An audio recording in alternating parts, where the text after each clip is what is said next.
The elevator door slides open. There's already someone inside, one of the hospitalists. He moves over to one side as I enter, subconsciously distancing. I look at him and smile. Coming or going? He doesn't answer right away.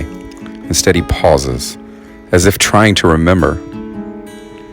I know what he's feeling. There's another shift taking place in the hospital's atmosphere. It's affecting some of us more than others, but everyone is feeling it. We are in the dying of the light. The dying hours, says one of the intensivists. Death has come to collect. Don't get me wrong, death is always present in the hospital, the natural endpoint of all of our journeys. It's just that right now, it's accelerating. More and more names disappear from my list, deceased or transferring to hospice, as more and more new names take their places. And it isn't the kind of death we are used to. By now, everyone has heard or read about or seen or, God forbid, experienced the goodbyes from a distance. This particularly cruel price that COVID-19 insists on exacting. It's distance, but it's not, you see. We are here. I'm sitting in the ICU dictation room with an intensivist. She looks to me. You meet those new travel nurses from New York? I nod. I'm glad they're here. You notice the way they handle the death? They're numb. I nod. They've seen the ending to this story before. It's affecting some of us more than others. You have to go numb. You have to deaden that part of yourself to function. Keep the distance. As she says distance, the intensivist holds her hands apart. I know what she's talking about. I'm doing it already. Going numb.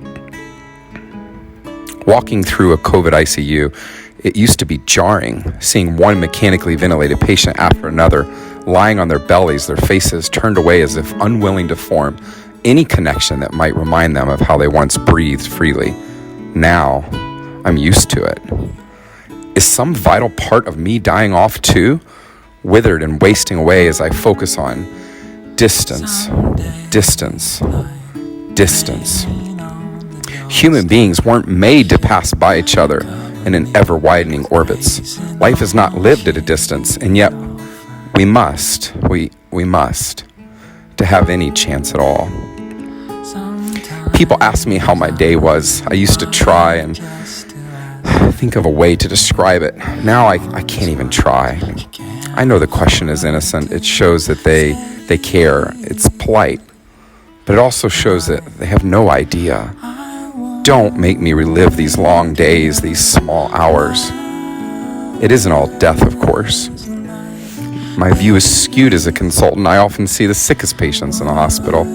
People are getting better too, recovering. But today it feels like those points of light are just flashes in an infinite darkness.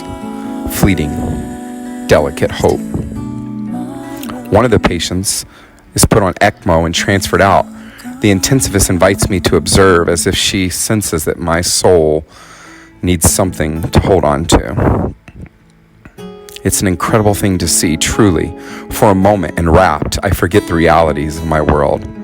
But it all comes crashing back down. Attention, code blue. Somewhere in the hospital, death reminds us that whatever hope we hold on to will only slip through our fingers. I want to go home. To the before I can no longer return to. I want to sleep. No dreams, please. The last time I cried was July 10th. Well, and tonight, July 17th. Exactly 1 week apart to the hour.